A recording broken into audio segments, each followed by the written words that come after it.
Hello students, नमस्कार। आज हम बात करने जा रहे हैं 10th क्लास के सारे सिलेबस के बारे में। जो भी लिटरेचर पोर्शन है उसको आज इस वीडियो में हम कंप्लीट करने जा रहे हैं ताकि एक स्पीड से आपका रिकेप हो सके संपूर्ण सिलेबस का।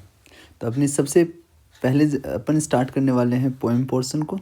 उसके बाद में अपन देखेंगे जो प्रोज वाला पोर्शन है, उस प्रोज के कंप्लीट पोर्शन को देखेंगे।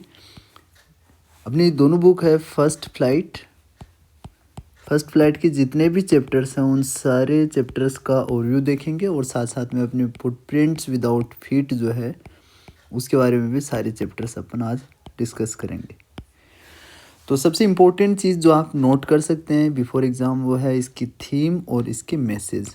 तो जितने भी चैप्टर्स हैं उन सब की थीम और मैसेज अगर आपको आ रहे हैं, इसका मतलब आप क्वेश्चन नंबर 10th और 11th जो कि ऐसे टाइप के क्वेश्चंस होते हैं इनको अच्छी तरीके से डील कर पाओगे। क्योंकि सीबीएसई में ऐसे क्वेश्चंस भी आते हैं जिसमें दो चैप्टर की जो थीम है या मैसेज की सिमिलरिटी या इनके बीच में जो कॉन्ट्रास्ट है उनसे रिलेटेड क्वेश्चंस भी पूछे जाते हैं। और ये क्वेश्चंस हम तभी अच्छे से डील कर पाते हैं जब हमें सारे चैप्टर्स की थीम और उनके सारे चैप्टर्स के अपने को मैसेज पता हो। तो चलिए स्टार्ट करते हैं इसको। पोएम फर्स्ट है डस्ट ऑफ स्नो। तो इसके पोइट है रॉबर्ट फ्रॉस्ट। और यहाँ पे एक नेचुरल सीन दिखाया गया है जिसमें एक क्रो जो है वो एक पेड़ के ऊपर बैठा हुआ है और जो ट्री है वो एक हेमलॉक ट्री है। ये हेमलॉक ट्री के ऊपर बैठा हुआ है एक क्रो। और यहाँ से जैसे ही पोइट इसके डाउन साइड से गुजर रहा होता है, पोइट का इससे पहले जो मूड होता है, पोइट का जो मूड होता है वो सैड होता है। बट जैसे ही पोइट इस ट्री के नीचे से गुजरता है या इस ट्री के नीचे खड़े होता है तभी जो क्रो है वो अपनी फीदर्स को शेक करता है और जो डस्ट ऑफ स्नो होता है, डस्ट ऑफ स्नो का मीनिंग होता है स्नो पार्टिकल्स। तो डस्ट ऑफ स्नो जो है इस पोइट के ऊपर गिर जाते हैं। और जैसे ही पोइट के ऊपर ये डस्ट ऑफ स्नो गिरते हैं पोइट का जो मूड है वो सैड से हैप्पी हो जाता है। तो यहाँ पे अपने को ये देखने को मिल रहा है कि एक छोटा सा इंसिडेंट किस तरीके से किसी पर्सन के मूड को चेंज कर देता है। तो यहाँ पे सबसे पहले देखते हैं इसकी थीम क्या है। तो transformative power of nature. Nature में ऐसी पावर है कि वो किसी भी चीज़ को ट्रांसफॉर्म कर देती है। जिस तरीके से यहाँ पे पोइट सैड होते हैं बट एक छोटी सी इंसिडेंट की वजह से इनका जो मूड होता है वो हैप्पी हो जाता है। मैसेज देखें तो मैसेज क्या है। Even in moments of sadness and regret, nature has the power to change our mood and perspective. चाहे हम कैसे भी कंडीशन में हो, चाहे सैडनेस में हो चाहे रिग्रेट हो, हमें किसी चीज़ का पश्चाताप हो, नेचर में ऐसी पावर है कि वो हमारे मूड और अपने देखने का जो नज़रिया होता है, पर्सपेक्टिव होता है, उसको चेंज कर देता है। शॉर्ट समरी अगर देखें तो इसकी the poem dust of snow by Robert Frost describes. तो ऐसे वर्ड्स अपने को ध्यान में रखने हैं, जैसे कि अपने पास में आ जाएगा डिस्क्राइब आ गया है या शोकेस अपने पास में आ गया है, ठीक है। ऐसे वर्ड्स या हाइलाइट्स आ गया है, ऐसे वर्ड्स काफ़ी अच्छे होते हैं। किस कंडीशन में, जिस कंडीशन में अपन इनके बारे में राइट कर रहे होते हैं। तो हाईलाइट वर्ड हो गया या डिस्क्राइब वर्ड हो गया या नॉर्मल वर्ड्स जैसे टेल्स है या सेज है, ऐसे वर्ड्स भी अपन यूज़ कर सकते हैं। बट जितने अच्छे वर्ड्स आप यूज़ करोगे उतने अच्छे उनके मार्क्स इन्हेंस होने के चांसेस हैं। तो poem dust of snow by Robert Frost describes a moment when a crow shakes the snow off a hemlock tree, changing the poet's mood from one of regret to one of hope and renewal. तो होता क्या है कि जो crow है वो hemlock tree के ऊपर से, जो पोइट है उसके ऊपर जो स्नो पार्टिकल्स होते हैं वो गिरा देता है और उसकी वजह से जो पोइट है उसका मूड रिग्रेट से है होप और रिन्यूअल में चेंज हो जाता है। या आप यहाँ पे रिग्रेट की जगह आप सैडनेस भी यूज़ कर सकते हैं। तो मूड कैसा होता है स्टार्टिंग में सैड और लास्ट में चेंज कैसा हो जाता है, तो होपफुल हो जाता है और चेयरफुल हो जाता है, हैप्पी हो जाता है। तो ऐसे वर्ड्स अगर अपने पास में है जैसे चेयरफुल है, हैप्पी है, इन्हीं में से अपने को चूज़ करना है। अगर MCQs में ये क्वेश्चन आ जाते हैं 7th क्वेश्चन में। तो टोन कैसी रही है, तो कंटेम्पलेटिव है, विचार विमर्श करते हैं, इसमें रिफ्लेक्टिव है और होपफुल है। फिगर ऑफ स्पीच देखिए तो इसमें इमेजरी दे रखी है। इमेजरी का मतलब है जब भी अपने सामने कोई ऐसी वर्ड्स हो, इन वर्ड्स की वजह से अगर अपने माइंड में कोई इमेज बनती है तो वहाँ पे इमेजरी हो जाती है, ठीक है। सिंबोलिज्म है तो यहाँ पे क्रो और जो पॉइजनस ट्री है, जो ये दोनों के दोनों सिंबॉलिक तरीके से नेगेटिविटी को प्रेजेंट कर रहे हैं। तो यहाँ पे नेगेटिविटी के लिए क्या टर्म यूज़ कर रखे हैं, यहाँ पे नेगेटिविटी के लिए यूज़ कर रखा है क्रो और हेमलॉक ट्री, ठीक है। बट ये दोनों के दोनों जो नेगेटिव सिंबल्स हैं वो पॉजिटिविटी को रिप्रेजेंट कर रहे हैं, ये इसमें खास बात है, अपने को ध्यान में रखनी है। मेटाफर यूज़ कर रखा है इसमें, ठीक है। पोएम सेकंड है फायर एंड आइस।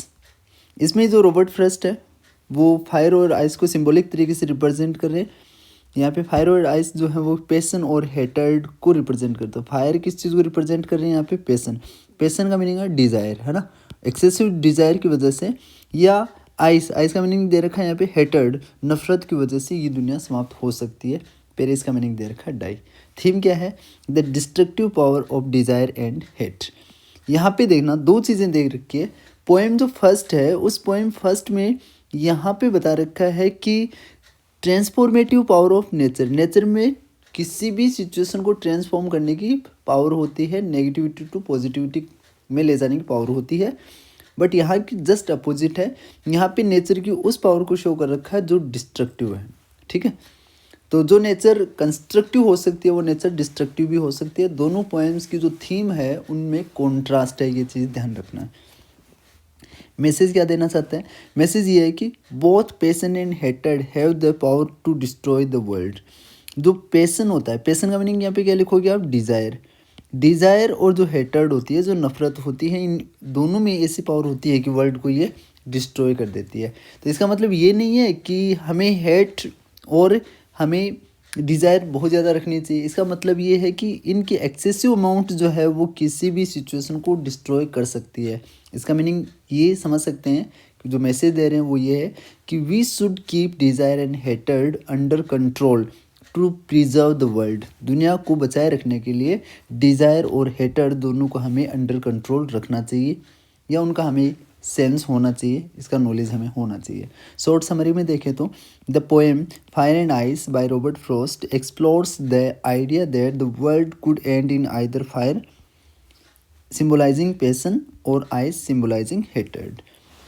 तो ये कॉमन सा आइडिया है कि दुनिया जो है वो या तो फायर की वजह से या फिर आइस की वजह से डिस्ट्रॉय हो सकती है।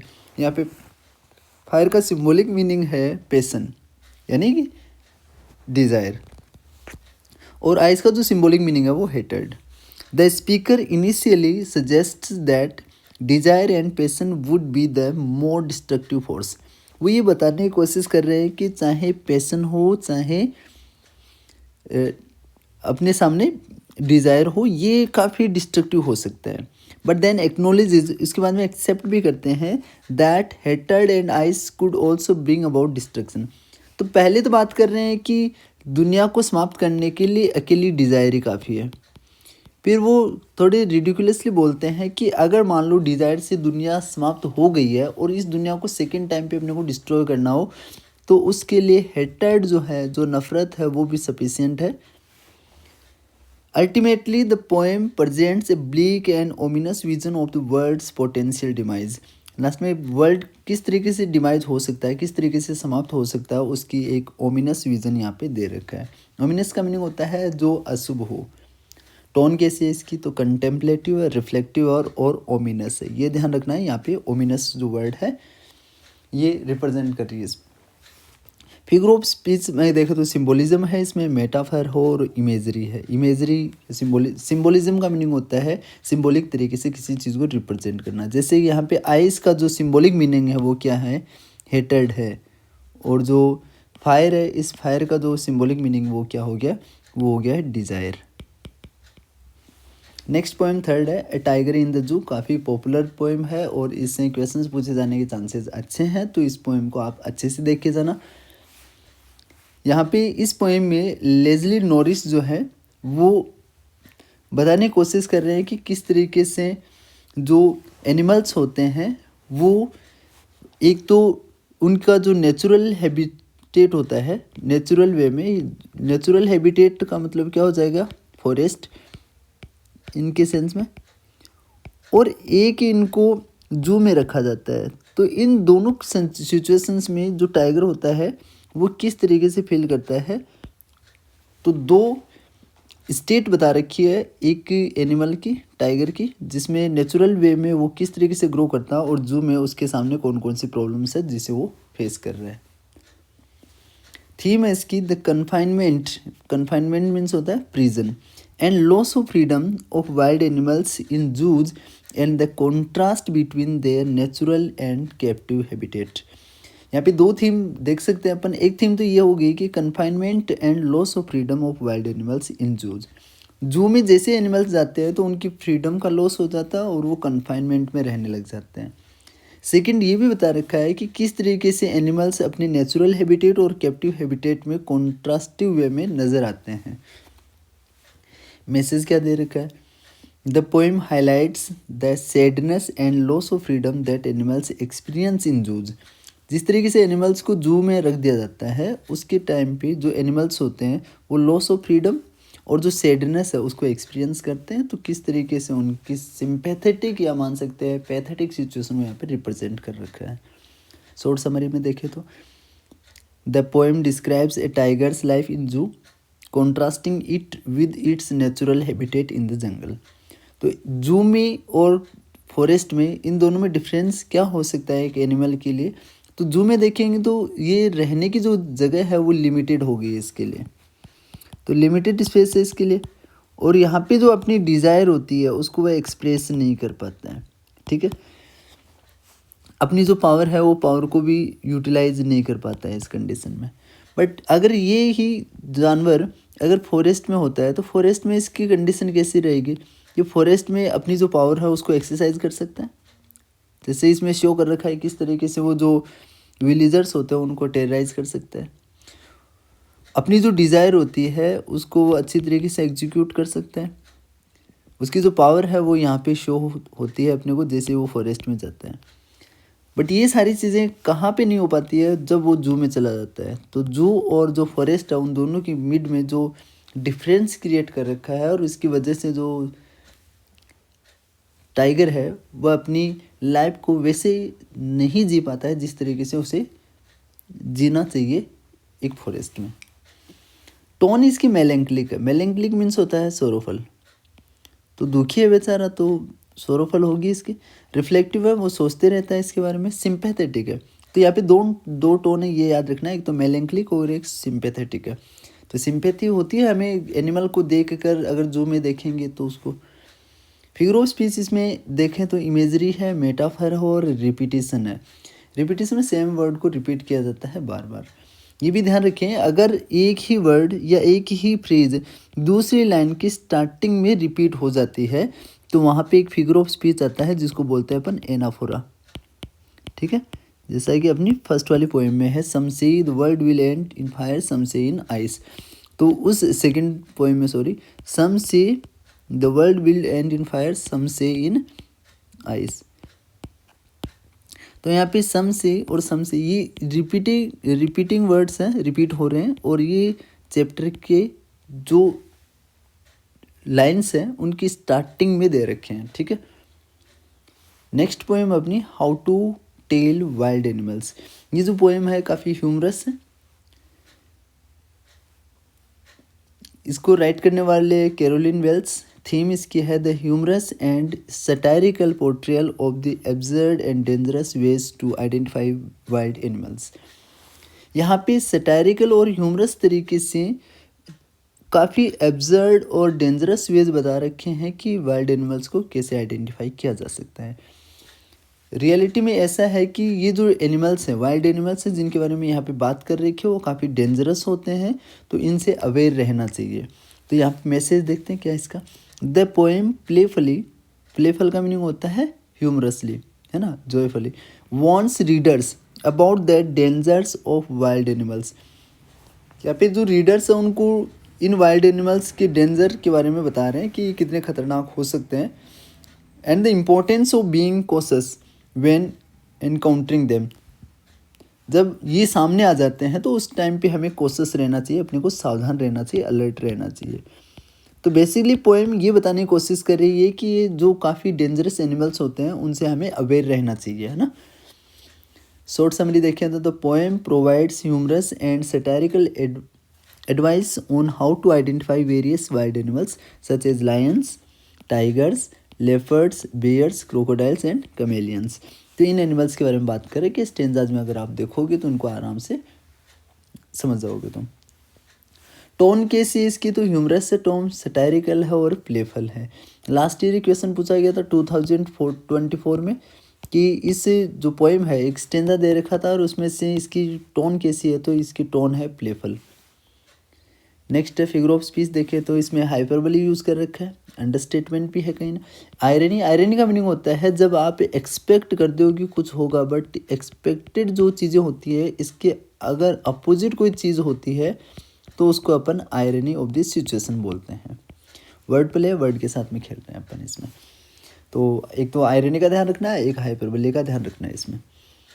और इसके अलावा एलिट्रेशन आपको हर किसी पोएम में देखने को मिल जाएगा। एलिट्रेशन का मीनिंग होता है कि अगर कोई भी वर्ड, कोई भी साउंड रिपीट हो रही होती है, जैसे हमने देखा है कि सेम सेंट वॉज यूज्ड, तो यहाँ पे से जो साउंड है वो रिपीट हो रही है, यहाँ पे से और यहाँ पे भी से, तो इसमें एलिट्रेशन है, ठीक है। तो एलिट्रेशन आपको हर कहीं पे भी देखने को मिल जाएगा, तो इसको आप अच्छी तरीके से देख सकते हो। नेक्स्ट पोएम है अमेंडा।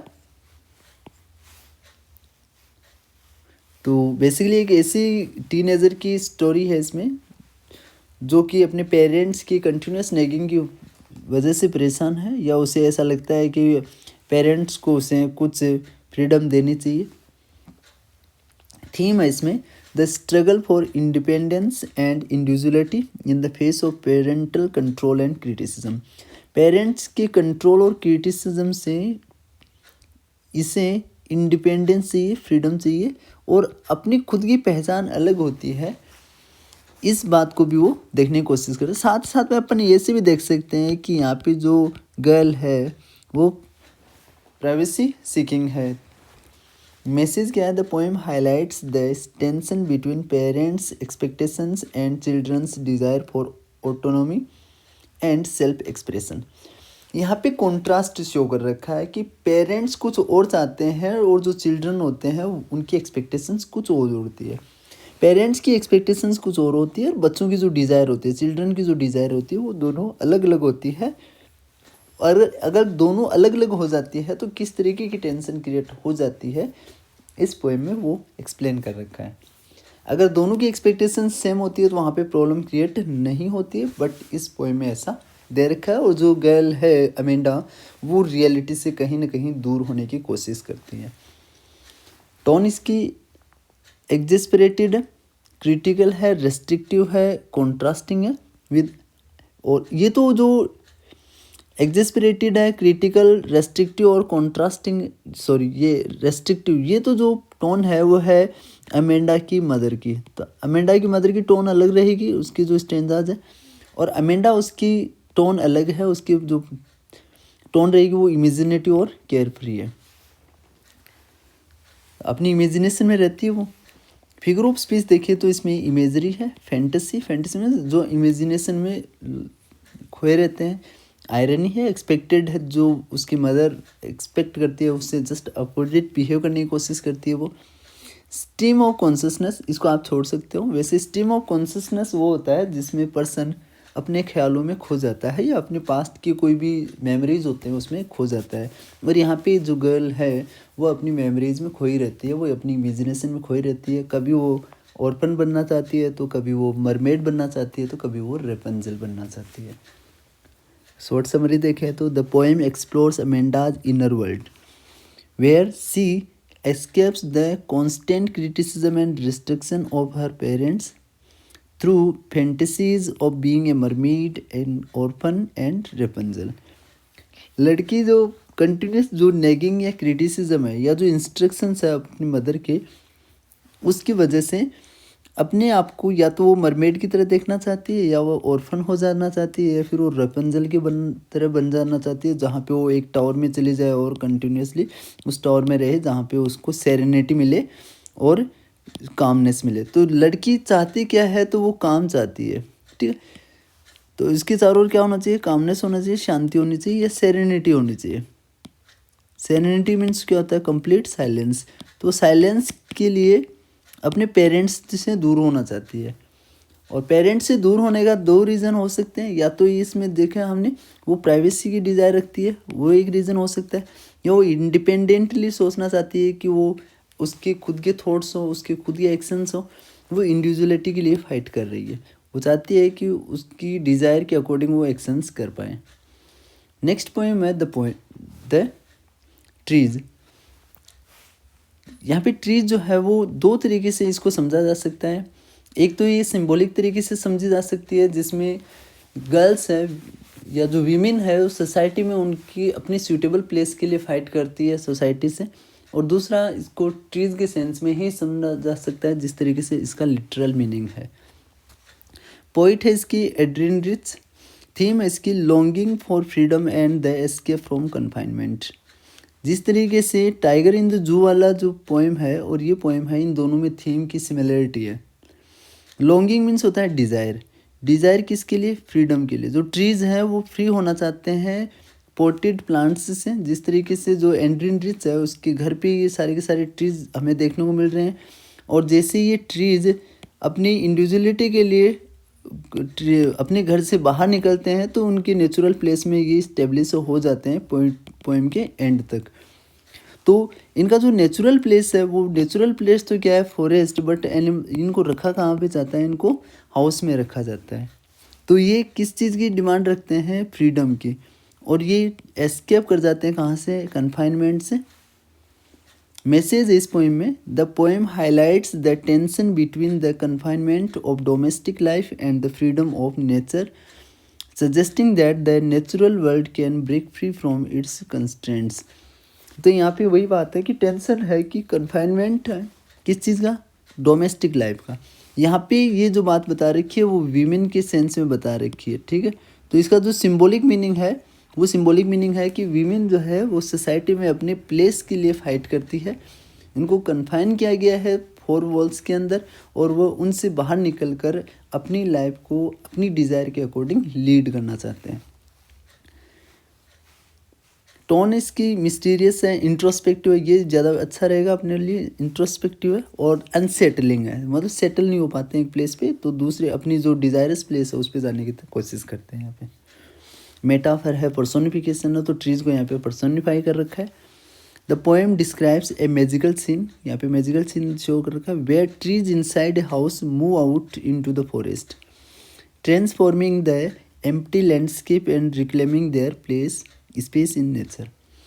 तो यहाँ से जो ट्रीज़ हैं वो अपने कैप्टिव जो सिचुएशन है, जिनको कन्फाइन किया गया है एक हाउस के अंदर, उस हाउस से वो बाहर जाना चाहते हैं। और बाहर कहाँ पे जाना चाहते हैं, तो वो फॉरेस्ट में जाना चाहते हैं।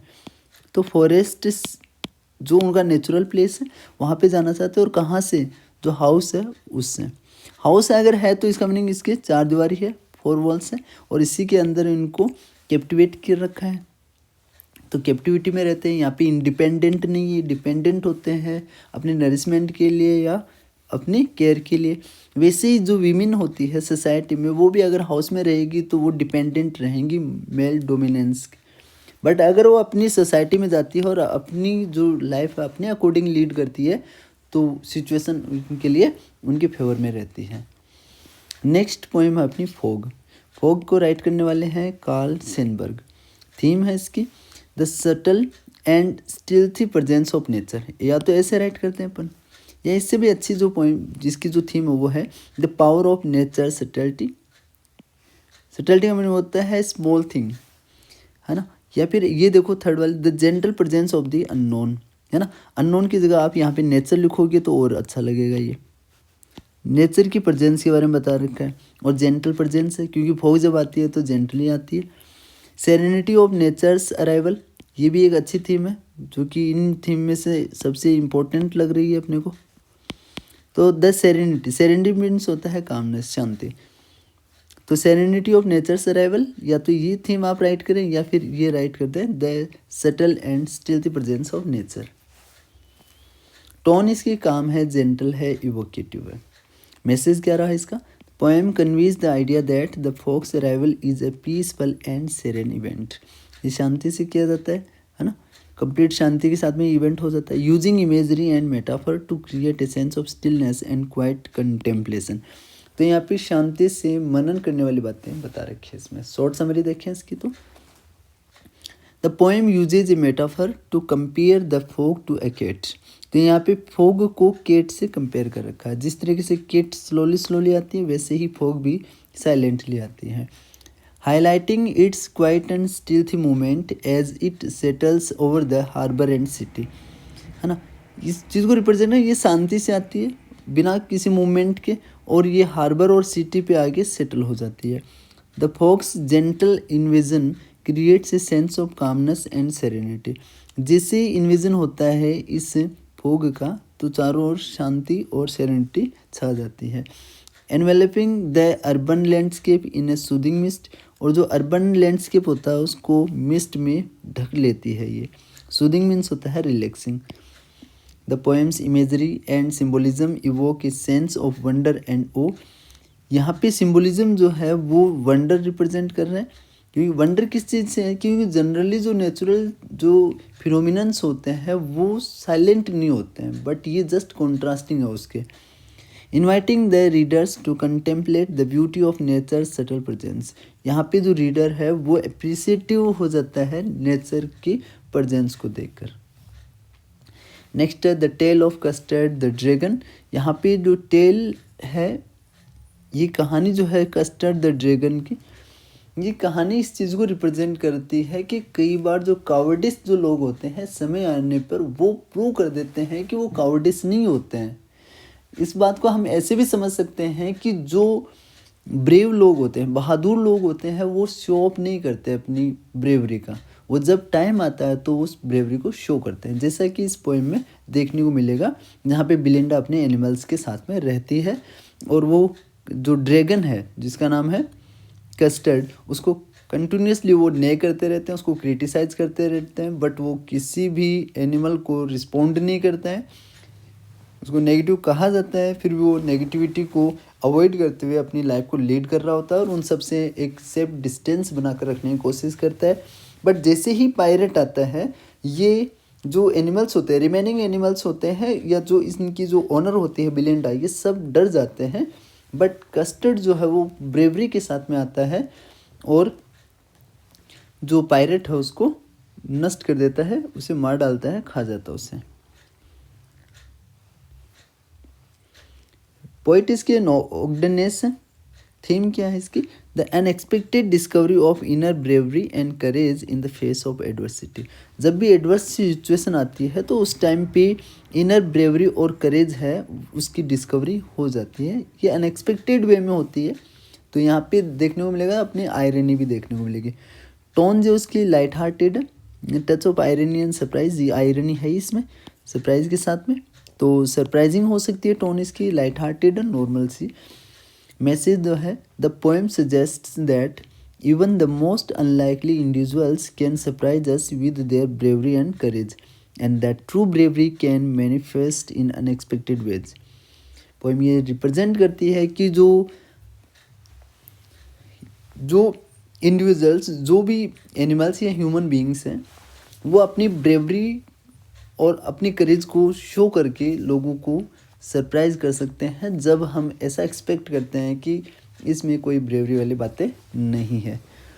तो हो सकता है जिनको हम ब्रेव न माने, जिनको अपन डरपोक माने, कावर्ड माने या कावर्डली माने, वो टाइम आने पे अपनी ब्रेवरी को शो कर दें, क्योंकि ब्रेवरी, जो ब्रेव लोग होते हैं वो जनरली अपने पावर को शो नहीं करते हैं। The poem tells the story of custard, A cowardly dragon who lives with a brave and adventurous girl named बिलिंडा। तो बिलिंडा के साथ में रहता है ये, हालांकि इसको कावर्डली माना गया है, सो कॉल्ड कावर्डली बोल सकते हैं अपन।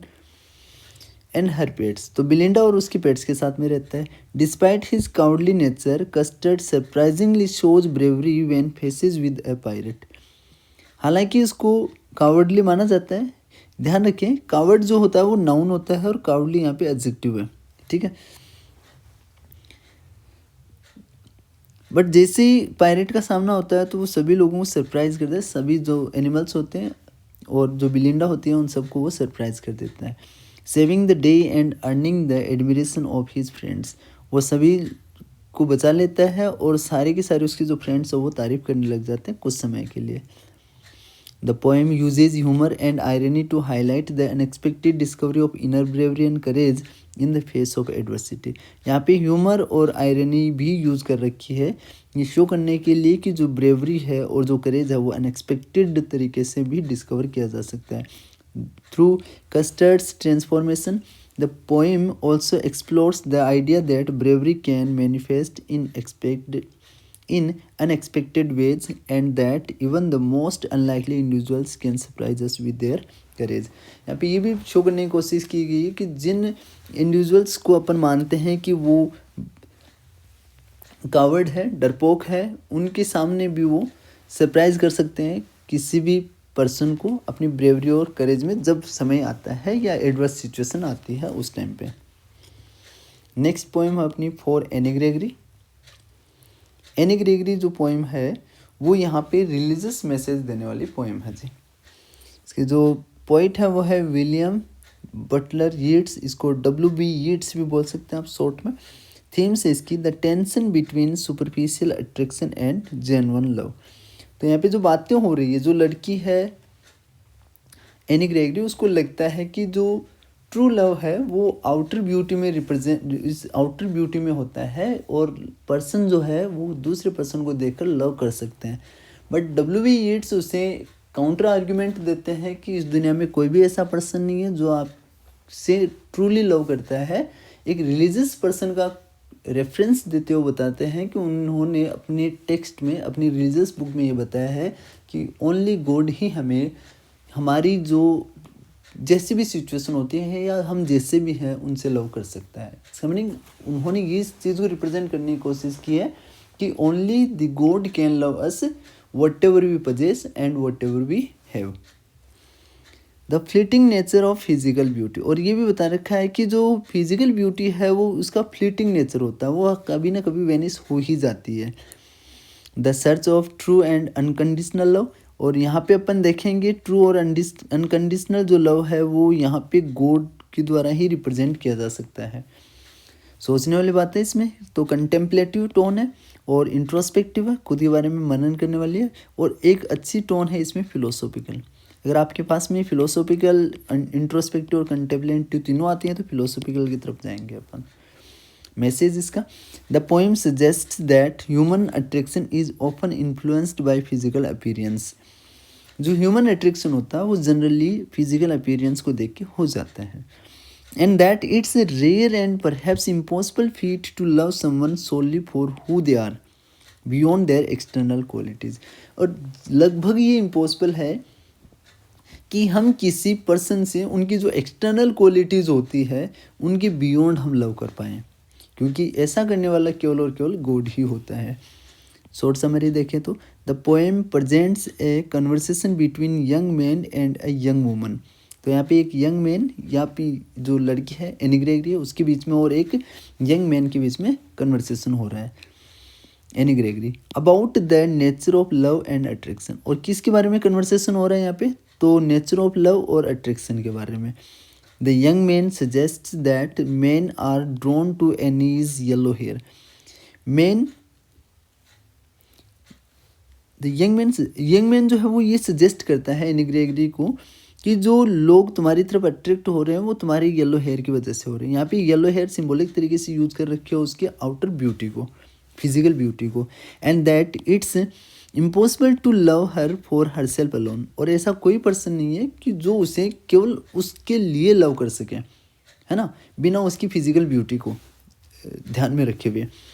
Any response by saying that she can change her hair color, but the young man counters by quoting an old religious man who claims that only God can love someone for who they are, truly are। तो ये any Gregory बोलती है उसे कि वो अपने जो hair हैं उनका कलर चेंज कर लेगी, ठीक है, अगर लोग उसके येलो हेयर की वजह से लव करते हैं तो ऐसे लोग फिर उसके आसपास में नहीं रहेंगे जो उसके येलो हेयर से ही लव करते हैं। अगर उसने अपने हेयर का कलर चेंज कर लिया तो फिर वो पर्सन बोलता है कि इससे कोई फ़र्क नहीं पड़ने वाला बहुत ज़्यादा, क्योंकि तुम्हारी आउटर ब्यूटी के बिना जो लव करने वाला है वो केवल और केवल कौन है, गॉड ही है, जो आपसे ट्रूली लव कर सकते हैं बियॉन्ड देयर फिजिकल अपीयरेंस, उनकी फिजिकल अपीयरेंस को देखे बिना। The poem raises question about the superficiality of human attraction and the search of true and unconditional love. यहाँ पे ह्यूमन जो अट्रैक्शन है और उसकी जो सुपरफिशियलिटी है, वो सतही तौर पे जो अपन बातें कर रहे होते हैं, इसके बारे में बात कर रहे होते हैं कि अगर अपने को ट्रू और अनकंडीशनल लव सर्च करना है तो हम कहाँ पे उस चीज़ को सर्च कर सकते हैं, तो वो केवल और केवल गॉड में ही अपन सर्च कर सकते हैं, या गॉड ही हमें ट्रूली लव कर सकते हैं। The ball poem, John Berryman इसके पोइट हैं, उसकी जो थीम है the pain of loss and the importance of learning to cope with it.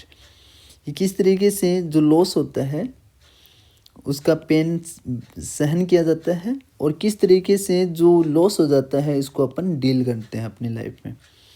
The inevitability of loss and the impermanence of possessions, जो भी चीज़ें अपने पास में होती है वो इम्परमानेंट होती है, कोई भी उनमें से परमानेंटली अपने पास में नहीं रहने वाली है, और लॉस होना इनएविटेबल है। इसका मीनिंग इस चीज़ को अपन कभी भी अवॉइड नहीं कर सकते हैं, चाहे वो ह्यूमन बीइंग का हो, चाहे अपन जो भी पोजेशंस रखते हैं, जो भी अपन अपने पास में थिंग्स रखते हैं, वो सारी की सारी कभी ना कभी किसी न किसी टाइम पे जानने ही वाली होती है।